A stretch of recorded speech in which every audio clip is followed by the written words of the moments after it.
What's going on, guys? Lawson here. We are back. Sorry I've been absent for a little bit.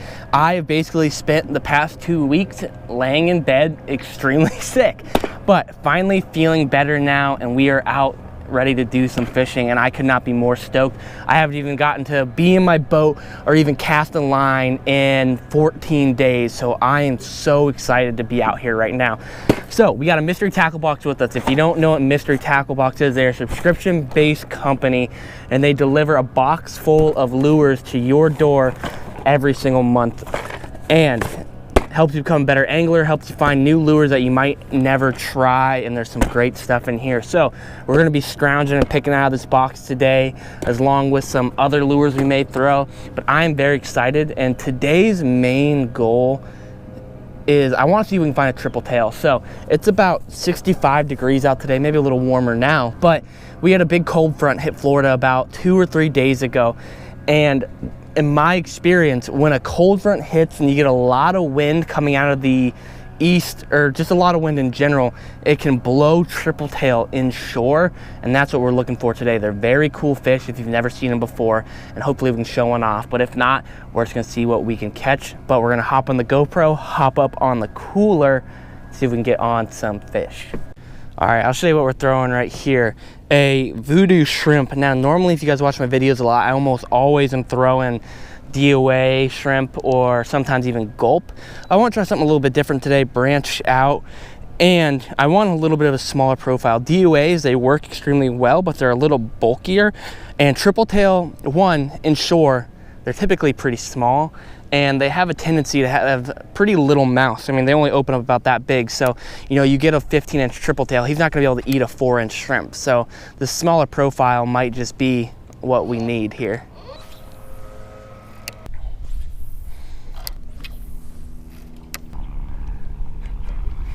Oh, I just got broken off by something.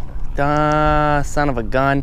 I watched it come out from the bushes and slurp up my shrimp, and I went to set and it was just instantly off. Must have been, I mean, it could have been a cuda, but my line actually feels frayed more so than cut. So it might have just been a freaking nice snook. There's also a humongous school of sheephead beneath my boat.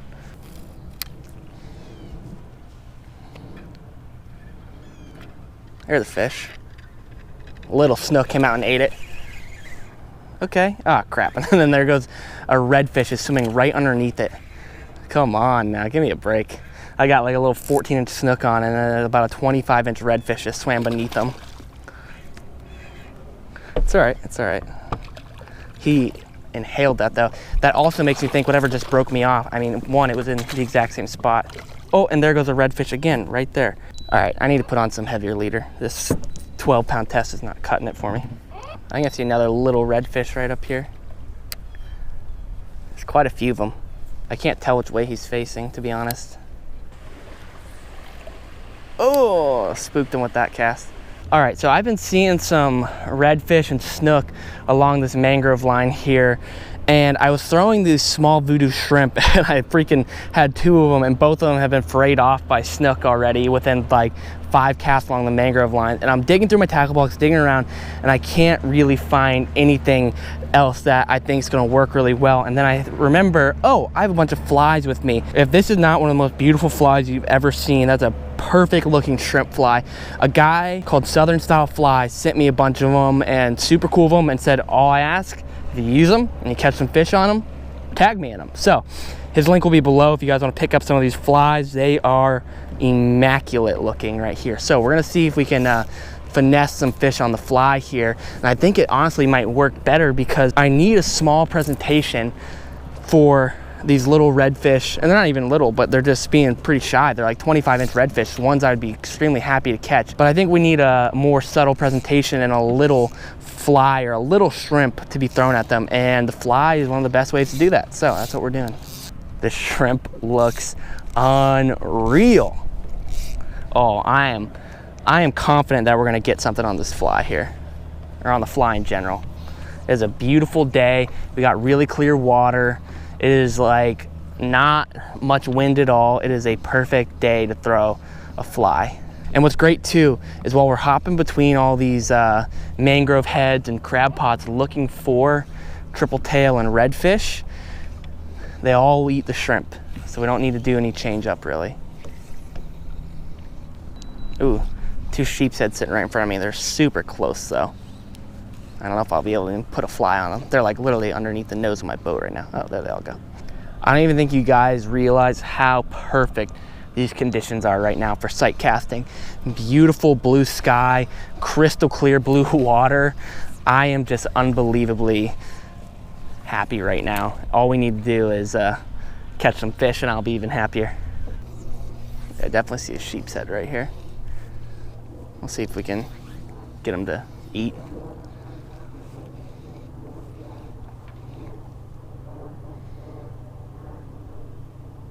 He just saw my fly, instantly beamed over to it. Ooh, and he picked it up and then spooked. That was cool.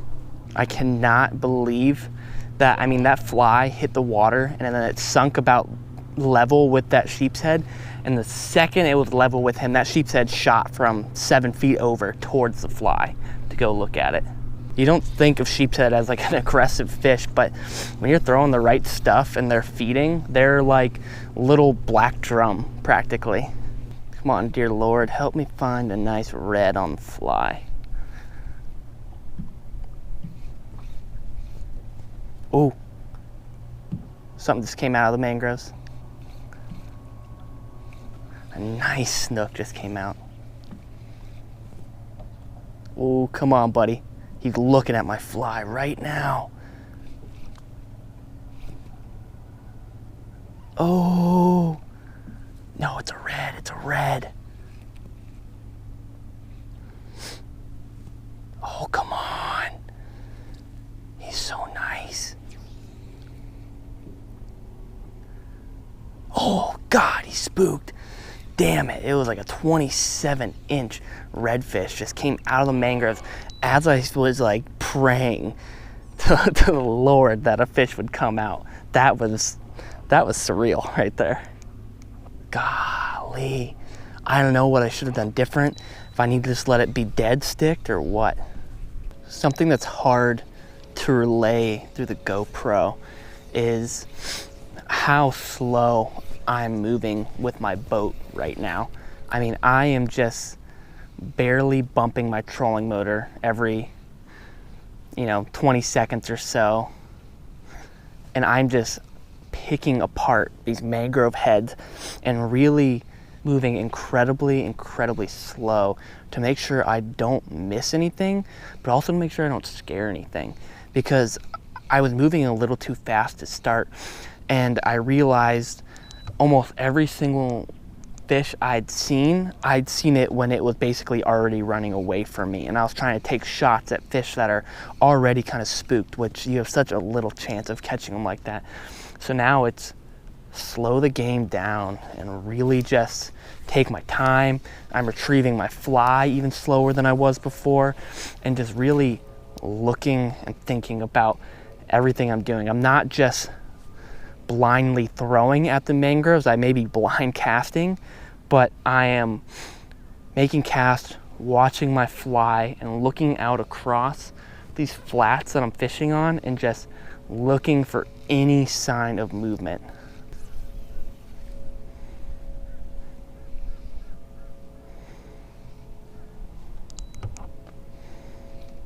Oh, sheephead's on it. Oh, dang, son. He went back into the mangroves. He didn't spook, but he got right on top of it, and I slid the fly a tiny bit, and he was like, I don't know how I feel about that. Oh, sheephead cruising right through the mangroves here. A little too far forward on him. I need to reset that. You might see that one. Yeah, he did see that one. He's coming right for it. Oh, I thought he had it.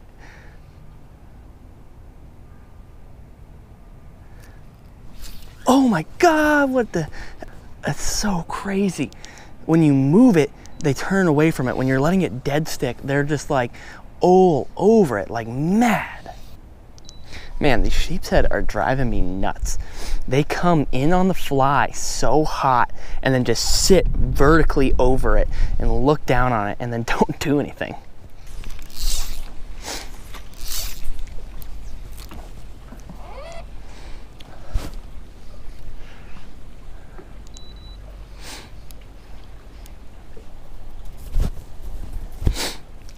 There's the fish.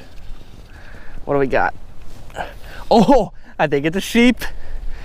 No freaking way. Oh, yes. Oh, it is a sheep's head. Oh, he's fighting good. Let me see if I can get him on the reel. He's literally trying to get up into the mangroves.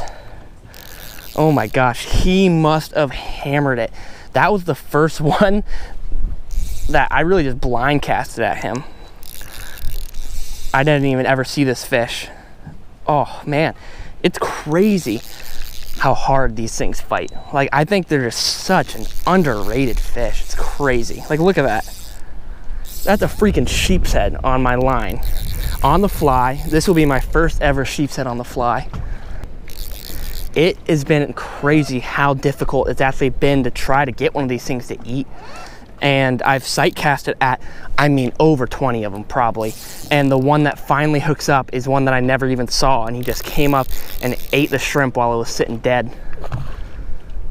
I really couldn't explain to you why I'm so excited about this fish, but I really, really am. This is a first for me. I cannot believe how hard he's fighting.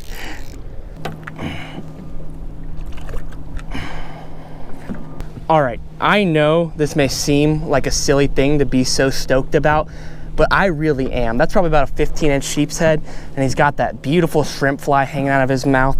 That is a first for me, and that's really why I'm so excited about this fish, is that is my first sheep's head ever on the fly. I know a lot of you are probably like, what the heck, it's a sheep's head, man. Why are you so freaking out about it? Sheep's head are a really finicky fish, and especially on artificials. We'll release him and I'll talk a little more. All right, I know you guys are probably goofing on me for being so stoked about a sheep's head, but I'll explain a little bit why. I fish a lot, and it's my passion, and it honestly brings me life to be able to make these videos for you guys, and I couldn't imagine my life any other way. But the more and more you fish, really the less exciting it gets, because you learn so much and it becomes a little more predictable, and then you have to do things that make it a little more exciting for you. And not to say I don't get absolutely stoked when I catch a big 40-inch snook, but I've caught more than I can count over the years growing up. I've caught big snook, I've caught big jack, and so those aren't first anymore. And as you get older, I've started to realize that your first become less and less. You don't get to experience them as much anymore. And right there, that was a first for me. That was a sheep's head on a fly. And sheep's head, obviously they're not the most revered game fish in the world, but they're really finicky. They're very smart, have really great eyes, a good sense of smell. They're a dialed fish. They're very keyed in on what's going on around them. And even throwing cut bait and live shrimp, they can be difficult to catch because they can steal your bait so well.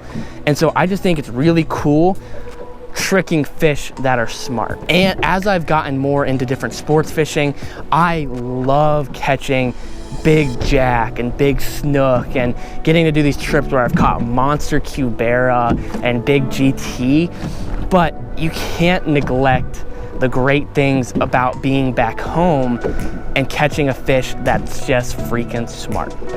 And that's why I'm so stoked on that type of thing. I love getting to catch a fish on the fly, especially when it's a first like that.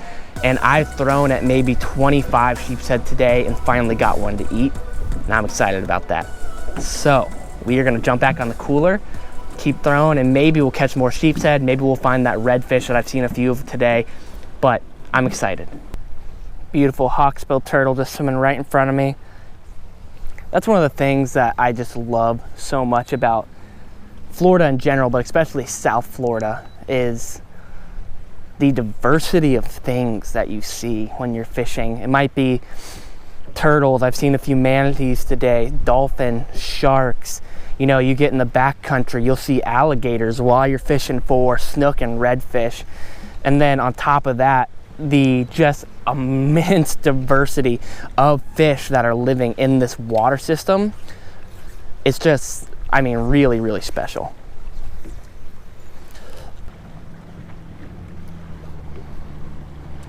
There's a fish. What do we got? I think it's a cuda. Crap. Just don't cut me off. That's all I care about. Second little cooter on the shrimp. There's just so many of these little peckerheads out here on these flats. Little stanker. There's a fish. I think we got another sheephead. No, it's a nice snook actually. I mean, not crazy good, but not bad. Let's see if we pick up the line out back. Okay, on the reel. Good, good. Ooh, he's trying to get up in the mangroves here. Oh, come on, get out of there. He is up in the groves. Get out. Get out. He is still trying to get up. He is in there. Oh, come on. He's not even that big, but he's just putting a hurting on this fly reel. Cool. I think we for the most part got him out. Okay, well, he's still trying to get up in there, but ooh, look at that guy. He's not even a big snook. He's just fighting really well. But that is one of the beautiful things about fly fishing and throwing, like this is an 8 weight that I'm throwing right now, is that the fight is always incredible. Like you saw how hard that sheephead was fighting I had on. This isn't a bad snook though. He's not tiny, but he's definitely punching pretty hard. Beautiful little snook right there. Probably about, I'd say 19, 20 inches.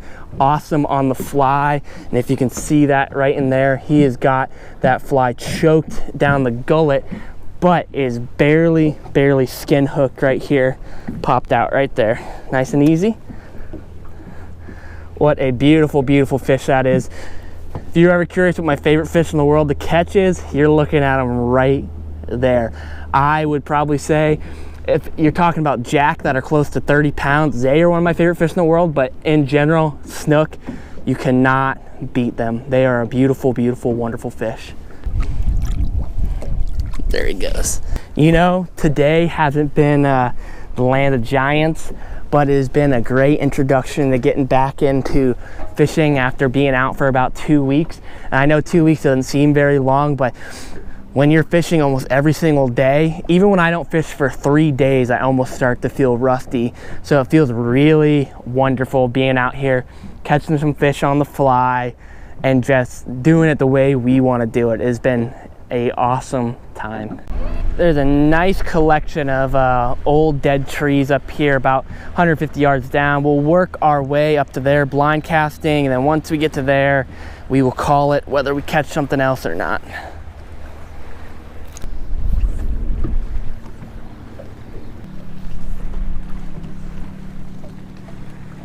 Alrighty, I said I was gonna call it once I got up to all these dead trees. I'll be a man of my word. That will be our last cast right there.